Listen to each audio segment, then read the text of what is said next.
या 10 व्यक्तींच्या चुकूनही पाया पडू नका, नाहीतर संपूर्ण आयुष्य होईल बरबाद. नमस्कार मित्रांनो.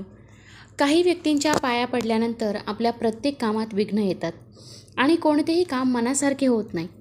काही लोकांच्या पायांना स्पर्श केल्यामुळे व्यक्तीला जीवनात समस्यांना सामोरे जावे लागू शकते. चला जाणून घेऊया कोणाच्या पाया पडू नये. प्राचीन काळापासून विद्वान आणि वडीलधाऱ्या मंडळींच्या पाया पडण्याची प्रथा सुरू आहे. या प्रथेकडे मान सन्मान देण्याच्या दृष्टीने पाहिले जाते.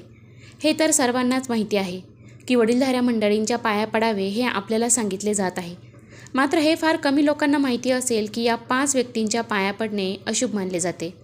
या व्यक्तींच्या पाया पडल्यानंतर आपल्या प्रत्येक कामात विघ्न येतात आणि कोणतेही काम मनासारखे होत नाही.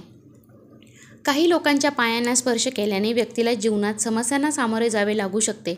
चला याविषयी जाणून घेऊया. पूजा करणाऱ्या व्यक्तीच्या पाया पडू नये. एखादी व्यक्ती पूजा करत असेल तर त्या व्यक्तीच्या पायांना स्पर्श करू नये, अन्यथा पूजेत अडथळा निर्माण होऊ शकतो. त्याचबरोबर मंदिरातही कोणाच्या पाया पडणे योग्य मानले जात नाही, कारण मंदिर हे देवाचे स्थान आहे आणि येथे पाया पडल्यास मंदिराचे पावित्र्य भंग होऊ शकते. कुमारी मुलींना कधीच पाया पडायला लावू नये. हिंदू धर्मात मुलींना देवीचे रूप मानले जाते. कुमारी मुली ही देवीचे रूप मानले जाते, त्यामुळे त्यांच्याकडून पाया पडून घेऊ नये असे शास्त्र सांगते. कुमारी मुलींनी पायांना स्पर्श केल्याने माणूस पापाचा भागीदार बनू शकतो. हिंदू मान्यतेनुसार मामा आणि मामीने त्यांच्या भाचा किंवा भाचीला त्यांना त्यांच्या पायांना स्पर्श करू देऊ नये. स्मशानातून आलेल्या व्यक्तीच्या पाया पडू नये. हिंदू धर्मात असे मानले जाते की जर एखादी व्यक्ती स्मशानभूमीवरून परत येत असेल तर त्या व्यक्तीच्या पायाला हात लावू नये, मग तो आपल्यापेक्षा मोठा असला तरीही. असे करणे अशुभ मानले जाते. झोपलेल्या व्यक्तीच्या पाया पडू नये. झोपलेल्या व्यक्तीच्या पायांनाही स्पर्श करू नये. झोपलेल्या व्यक्तीच्या पाया पडू नये, कारण झोपलेली व्यक्ती मृतवत दिसते आणि आपण मृत व्यक्तीच्याच पाया पडतो. शत्रूला कधीच करू नका नमस्कार.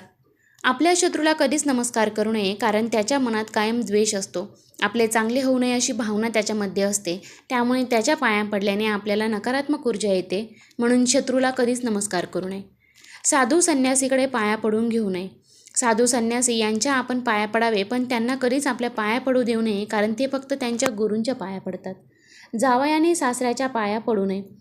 जावयाने सासऱ्याच्या पाया पडू नये असे म्हणतात, कारण पौराणिक कथेत शिवशंकरांनी आपले सासरे दक्ष यांची हत्या केली होती.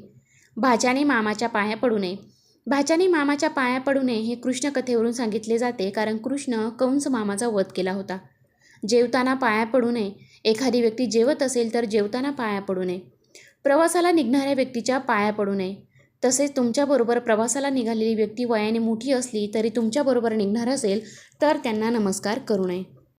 तर मित्रांनो, अशा प्रकारे आयुष्यामध्ये या लोकांच्या पाया पडू नका आणि तुमच्या आयुष्यातील अडचणी वाढवून घेऊ नका. व्हिडिओ आवडला असेल तर लाईक करा, शेअर करा आणि चॅनलवरती नवीन असाल तर चॅनलला सबस्क्राईब करायला विसरू नका. धन्यवाद.